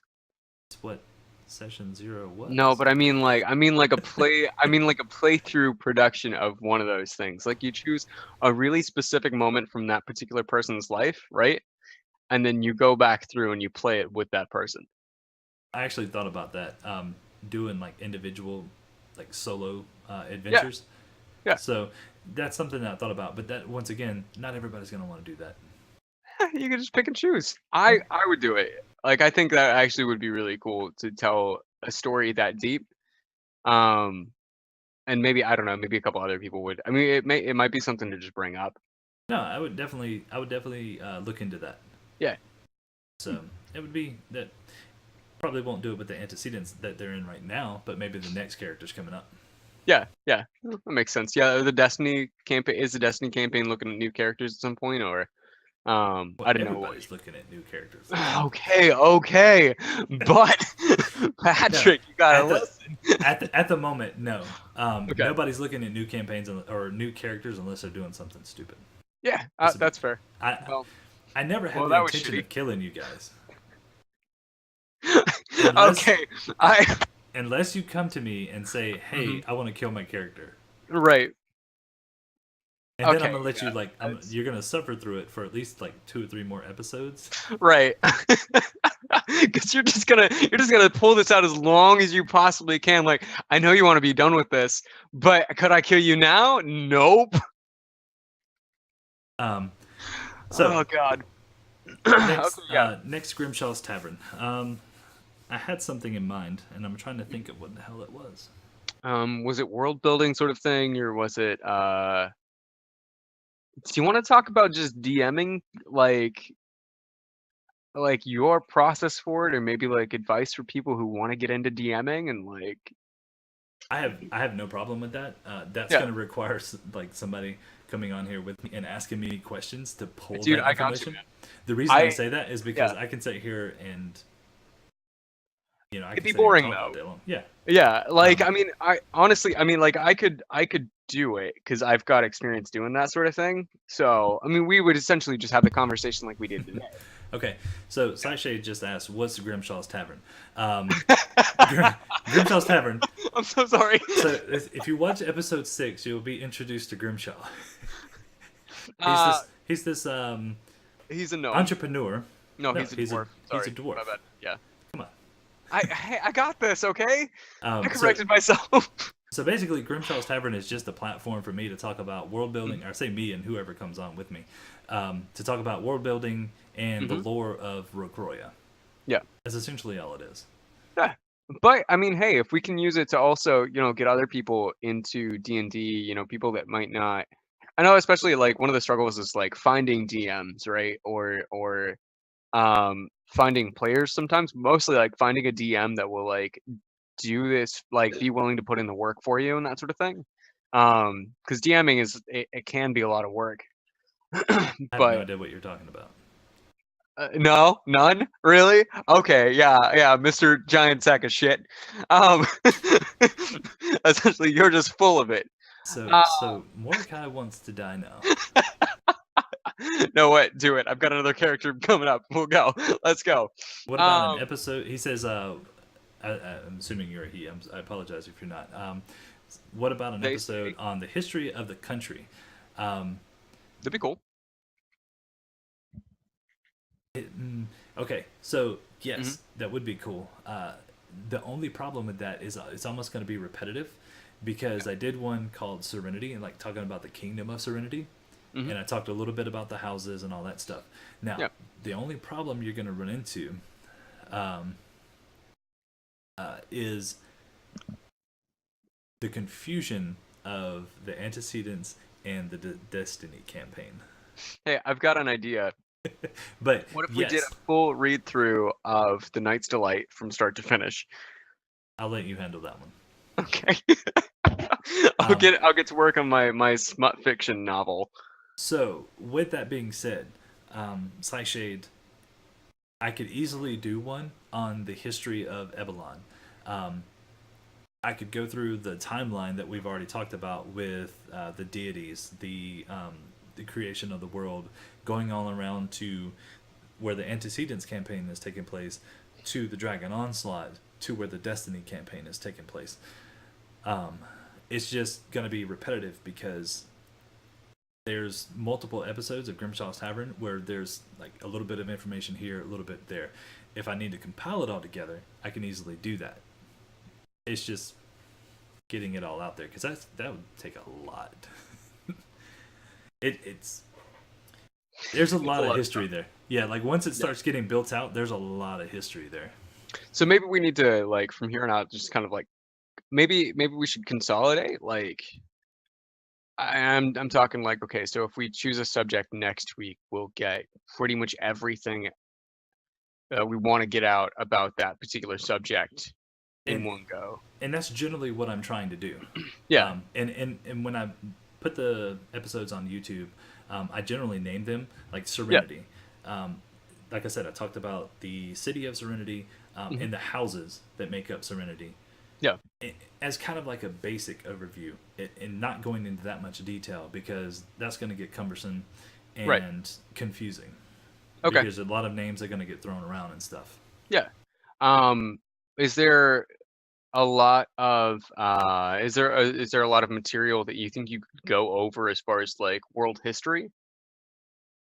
Still, I mean, like I'm talking like for material for future episodes. You or stuff that's already happened. Like, what do you? Which one are you asking? I'm asking if you have like I mean, just like world building stuff. Like, okay, so before the Antecedents campaign, this is what the world looked like, and this is why maybe the Lyceum was actually made in general, or like, because actually a history of the Lyceum would be pretty cool. That's already an episode. Oh, that already happened? Yeah. Okay. But it's more of a basic thing. I think I can't remember who I had on during that one, but that's when we come Probably up with, Zach. because if you go to like the website, for instance, there's a page that talks about lore, and then there's a timeline. It's not a detailed timeline, but as we come across it in like the world, or as it come across the book, and I plug something in, I'll go back and write it into the timeline. Yeah. So there is that. Oh, I see. So revisionist history. Yeah. And then there's the calendar and then some of the maps. But Okay. Yeah. but then I'll have the deities on there. So it talks about the history of the deities. Yeah. Them creating the world and all of that kind of fun stuff. Okay. The Titankin War is mentioned. Ooh. You know what would be really cool would be playing a campaign at the beginning of Magic. That would be interesting. I'm just throwing out an idea. Sorry. But yeah, no, I think that would be kind of a cool thing. Like a world where magic doesn't like people are kind of actually scared of it because they don't know what it does. And your characters to react to that and all of this new magic being introduced and that sort of thing, like that would be really interesting. I need to put some more in the organizations tab, but hey, yeah. Working a full-time job and all that kind of fun stuff. Dude, you got a lot of stuff going on. I'd quit. It's addiction, dude. You just got a cold turkey, man. Next week there will be no anything. Sorry, guys. You're go get your fix somewhere else, you junkies. Oh no. Like D&D's priority, man. I quit my job. That's what I'm saying. I quit my job and focus on DMing and updating the website. Come on. I thought you were saying you needed to quit D&D because it was like a drug. Oh no, I'm quitting my job. It's drugs and dragons. Because D&D is like a drug. Oh, I see. Okay, so you need to quit the thing. This is a good tip for any of you guys looking to quit drugs. Don't quit the drugs. Quit your job first, and then see how you feel about the drugs, because you're only gonna know after you quit your job. Yeah. How much those drugs help. So going back, talking about the website real quick, is right. any of the lore that I come across, that we come across during the campaigns and stuff, I try to update on there. Yeah. I still have a lot that I need to do. I mean, I'm gonna be honest here. Yeah. So I can't get it. That happens. Yeah. But there is a good foundation, and there's like a bunch of different stuff on there: organizations, NPCs, the house rules, and even like Twitch chat commands and stuff like that. So there's a lot of information on the website, and I try to update at least some of it daily. Yep. Adding a little bit here, a little bit there. So that's where a lot of the information is. If we don't do videos, or if you can't find the videos, at least there you'll be able to find it. Right, sort of like a wiki, almost like just something for just information storage. Yep. That's pretty cool. And then there's also sort of an episode guide. On there as well, under the About TPC section. Yeah, I was kind of looking through there. I jumped off of it just now because we were actually having a conversation, but so the whole video wasn't a conversation. I know, well, we were having conversations, but we were also talking about stuff that I needed to look at the pages for. I'm just messing with you.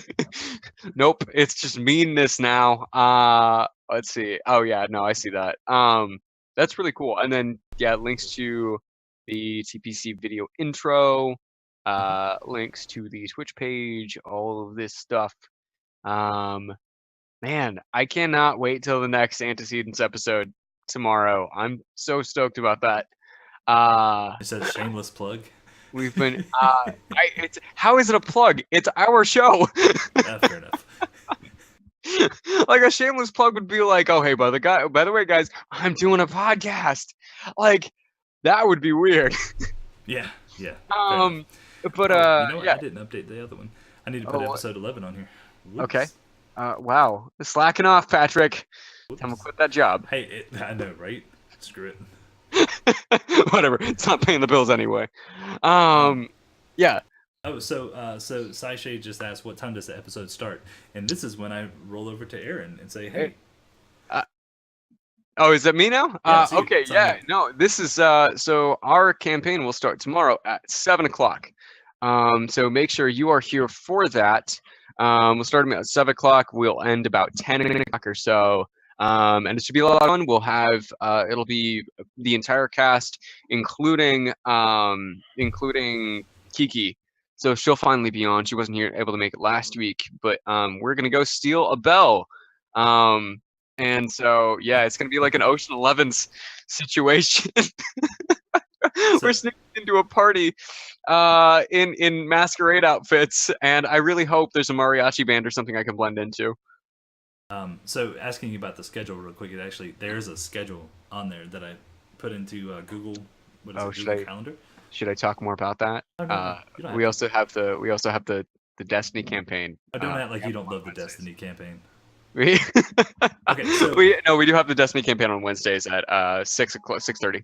now, so I want to elaborate on this a little bit more. For like Sci Shade's asking a bunch of questions, and I love that. Hmm. Thank you So for being so active. here's the thing: the antecedents campaign is currently taking place 2 years before an Is event called the currently yes. It's currently here's why. It's taking place 2 years before the Dragon Onslaught, and if you wanna, you can actually read and watch videos about the Dragon Onslaught and all that kind of fun stuff.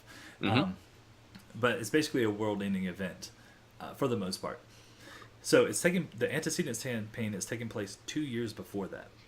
Hmm. The Destiny campaign takes place 57 years after the Dragon Onslaught. Um, and as it stands right now, it's kind of like they're going back and telling the stories of the events that took place leading up to certain events that you've heard about during the Destiny campaign. So, Right. and there's going to be characters that overlap. For instance, you guys in the antecedent campaign met a young Michael Versek, Hmm. whereas the Destiny campaign. That's what I thought. That's what I thought. Yeah, no, because you said his name was Michael, and I'm like, boy, this guy really likes the name Michael a lot. And then I just kind of was like, whatever, it's not really that important. And the more I thought about it, the more I'm like, okay, there's got to be, because you don't ever do anything on accident. I hate you. I hate you, Violet, Michael, man, lady. The only problem with watching the Destiny campaign first, actually, it is no problem. the The problem on my side is that episode 1 and 2 got really screwed up, and there are no videos for them. So there's a short recap that I did that kind of gives you the gist of it. So you don't really get the full feel of it, It's unfortunately. but it's really only important after like honestly episode 3 is where it really picks up anyway, because for one we've got our like the actual party that was there, the full party, and then I don't know, people's interactions just started becoming better. We were a little bit better at playing, and so it's a little bit more enjoyable to actually listen to. Um yeah, that's just, I guess it's my perspective on that. So here's the thing. If you really want to do it that way, I would suggest going to the website and reading Violet's letter and then Michael's letter in that order, because you're gonna. It's almost contradictory, but it gives you the opening that you need, and you can start and then start with the recap, and then go into episode 3. Thank you, Shai Sade. Thank you. Uh, yeah, no, because there was that whole uh screwing with people's minds thing that you did in the beginning, and it was frustrating. The pretense that we were led into was not the truth. So we were lied to by a stranger on the internet to play his ridiculous game, and I guess we're still here. So here's the thing, and here's why I did that. Hmm. Because I had this conversation with Ken not too long ago, Yeah. and I'm very like you said, I'm very devious, um, very subtle. I'll put in subtle clues for you guys, and 9 times out of 10, you go right over the top of them. Only to later come back and be like, wait, did that happen back then? So the whole Michael thing, Yeah. and that was one of them. Michael Versick is like set up the whole beginning. But here's the thing, right? Like as a character in the campaign, I can't react to that. Like it might be a really cool Easter egg for me, Aaron, but for Mordecai, who gives a crap that we're talking to this Oh no, possibly Canadian French wizard guy in this fancy schmancy robe? he was Russian. It sounds French Canadian to me, man. I don't know. His name was Michael Versick. Versick. Get that right. He was choking on a shot glass while he was doing it. So anyway, it plays off of it. Whereas the whole events that took place, that he stole the rod and all that stuff, and then he had to go into this Violet character, Mm-hmm. and then you guys Oh, found boy, we're out. gonna kill You him. found out like on like that episode, So you went Yeah. into it thinking one thing, so then immediately you find out. When your characters find out, you as a player found out. Right. So it's a shock all the way around. Right. It adds to that sort of like, oh, value. The discovery feels a little bit more rewarding when you're not handed the answer right away, sort of Yes. thing. Yeah. Now, quick question, and tell me if this is a spoiler or not. But are we gonna kill Michael? We as in who? We, as in the antecedents campaign as a whole, are we gonna be able to kill him? You can try. Oh my God! Sorry, something just totally. Oh man. All the pieces are flying together for a second, and yeah, man. Now I have to. No, you don't know what you're doing to me. Now you have to pay attention. No, now I have to split character information and player information. Not really. Like, now I have to complete. No, I do, because And I have a feeling there's a thing. Yeah, and I can't talk about it. And that's the beauty of it, is that. That I hate you. All right, Ethrin, Randy. So going, you're right. going back I don't to that. know, hate you. Going back to that is actually it goes back to actually what Cy Shade said, that I need to watch the Destiny campaign first. Not really.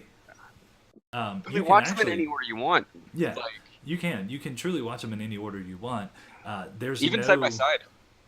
There's no there's no information you're going to get from the antecedents campaign that's gonna spoil anything in the Destiny campaign. Right. It's Other all than gonna the be fact that some of the characters are you'll the see. same. Yeah. The same person. That they don't ever talk in the Descendants campaign, though, or the Destiny campaign. Well, some They of don't. like Grimshaw does. Oh yeah, because Grimshaw, because you said it was about 2 years, right? So yeah, so Grimshaw, I guess, would still be alive. Well, he told you. Grimshaw told you himself he was Yeah. alive during the Dragon Onslaught. Right. I don't Yes, know. For some exactly. reason, It's in like my a brain, prequel. I had For some reason, in my head, I had that this was going to be, because you had said that it was like hundreds of years before, and then this 57. makes a lot more sense. 57. 57. Like the Destiny campaign starts off Mhm. 57 years after the Dragon Onslaught. Right. The antecedents, you're after Is 2 years. artifacts. Right. It's 2 Yes. years before the Destiny campaign. Right. Yes. Okay, that makes sense. Because again, I'm going off old information, because I remember when we were talking about the idea of the antecedents campaign, we were talking about that maybe we were the reason for the Dragon Onslaught, or we were the ones that started it, and then we kind of shifted it around. Like, that's okay. Like, you're writing the story, like you have control of your story and stuff, and like that's awesome. But I was just saying that I was confused for a bit. So yeah, that's really cool. Do you remember when we had this conversation and you were asking about my type of DMing and all that stuff? Yeah. And I told you that yes, I have a story. Hmm. Yes, I have a goal in mind of where you guys are heading. Yeah. However, your actions are going to affect the story. Not Hmm. in meaning that it's going to come to a close or anything like that, Yeah. but let's Well, say, granted, if our group commits like mass suicide or something and jumps off a cliff, like the entire group, and you just get a TPK out of and, that. and that's perfectly fine because Yeah. whatever you guys were going for Yeah. still has an original purpose. Right. Right. So, like, I mean, essentially, we're allowed to play how we're going to, and that will have an effect on the world. But there's still a story that will be told. So Yeah, that's what I picked up from our last conversation about that, at least. correct. And it's not like it's not me railroading you guys or saying No. that no matter what you do, this is going to happen. That's not what I'm Right. saying. Yeah. But there's a cause and effect to your actions. Yeah. Yeah. That's pretty I much mean, what I'm like, saying. there's clear, like, we're always given an objective, like, in like, so in this one, right? We technically could choose to just abandon the quest altogether, Yeah, right? But since we're playing in a world that's already been described, like, we're playing in a before world, right? That has already occurred. Things have already happened. One way or another, those things are going to be accomplished, whether they're by us or by somebody else.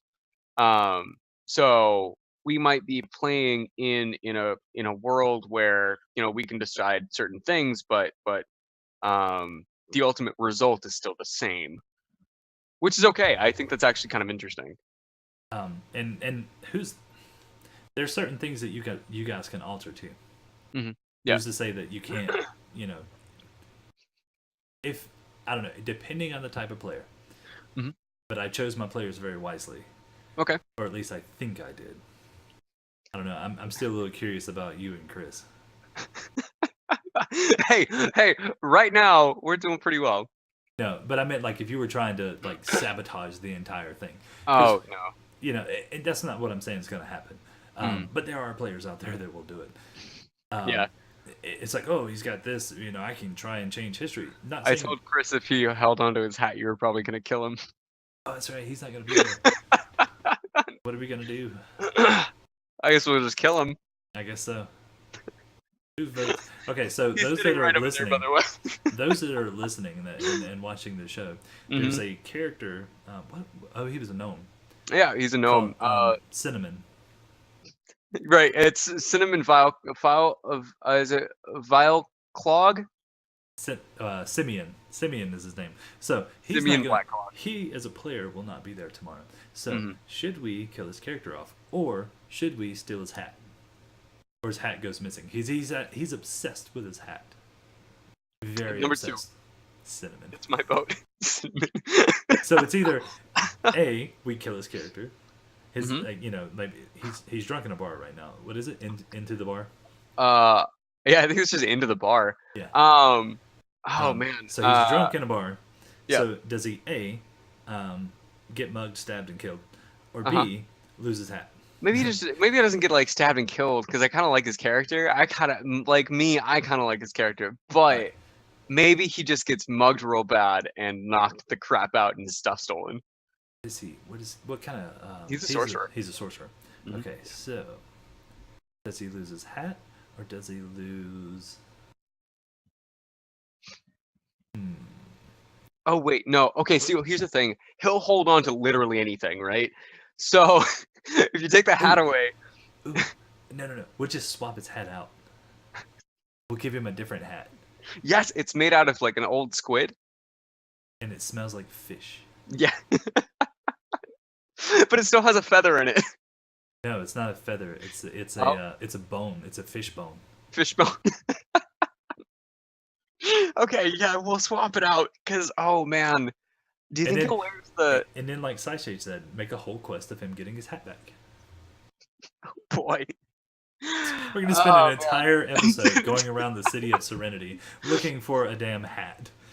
Okay, I think Mordecai would probably follow and be like, fine, let's go, let's get this over with. I'm pretty sure that Alistair would stay. I'm not sure about Kiki. Kiki, I think her character would just leave, and so would Glinda.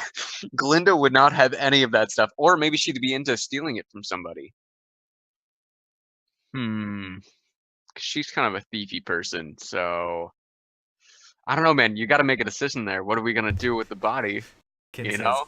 Ken says, I guess what you guys are saying is you don't want to miss any of the antecedents campaign because if you do, bad things will happen. Exactly. If you, the viewer, are not there tomorrow, very bad things will happen, and it'll probably result in one of our very real deaths. Not just in game, but like if you die in the game, you die in real life. So we got to be real careful. And the only way to do that is if you guys are there watching. So no pressure, but No lots pressure. of pressure. So all right. So I think that was a lot of good information. Yeah, I think so. I mean, next week, I guess let everybody know what we're doing, like not on stream or whatever, but I guess we'll talk about what is this week's Grimshaws Tavern, and we can go from there. If you wanted to do that DM episode, I could interview you for that. No, and that's something we can hash out. Yeah. I had some other ideas before I wanted to get into that. They're all bad ideas, Patrick. Yeah, probably. Yeah. I'm currently looking at the retired characters page. Right. Are you trying to update that? Or who else is going to be retired? Pretty much. Simeon's hat is a retired character now. Rip. It turns out that it was actually a mimic that was just real happy. Yeah, or a cloaker. Yeah. Disguised actually, as a hat. just as a quick moment, I've actually always thought what it would be like to play a character who was actually an intellect devourer inside another person's body. I feel like you had this conversation not too long ago with somebody. I brought it up and nobody really touched it. Oh. So yeah. So like, moving on. Really cool. I'm joking. What a jerk. For another session. What is this? I actually agree with that. So yeah, I guess does that bring us to a close then? I think that's going to bring us to a close. Okay. If you wanted to give us you mean a walking brain? Oh. Ooh, what's the one in the jar? Walking brain. Brain a brain in a jar. Yeah. What's the one in the jar? It's a jar. Brain in the jar. What do you call that spaghetti stuff that's covered in spaghetti, I think? So you do the plug for okay. Tuesday, Wednesday campaign. I'm gonna. Can I do that now? Yeah, go for it. Okay, you get your fingers going. While you're doing that, though, I will tell you guys that you should definitely catch our campaigns that are coming up tomorrow at 7:00 p.m. Eastern Daylight Time, and also again on Wednesday at 6:30 Eastern Daylight Time. That is the Antecedents campaign going on Tuesdays, and then we have the Destiny campaign going on Wednesdays. So be sure to stay tuned and keep watching this channel for stuff, and you can win T-shirts and stuff by entering our little giveaway sweepstakes thing. I was just about to say that. It's, no, I got this. You keep typing away, all right? Damn. So yeah, so we've got that going on. Also, visit the website because there's a lot of really cool information there. That is constantly updated by our very loving DM, Mr. Patty Melt. Also, check out our Google Plus page because we've got lots of hits on that. Well, that's actually the YouTube page. Right. But yeah. Twitter and Facebook though. We do have those. So Pernicious Chron on Twitter, and then also see us at the Pernicious Chronicles on Facebook. Yep. Because we got things there too. So good awesome. Deal. All right, guys. Well, see you guys tomorrow night. I'm gonna get out of here. Yo, I got a pizza to eat. All right. Have a good one. Thanks, guys. Yep. Bye, guys.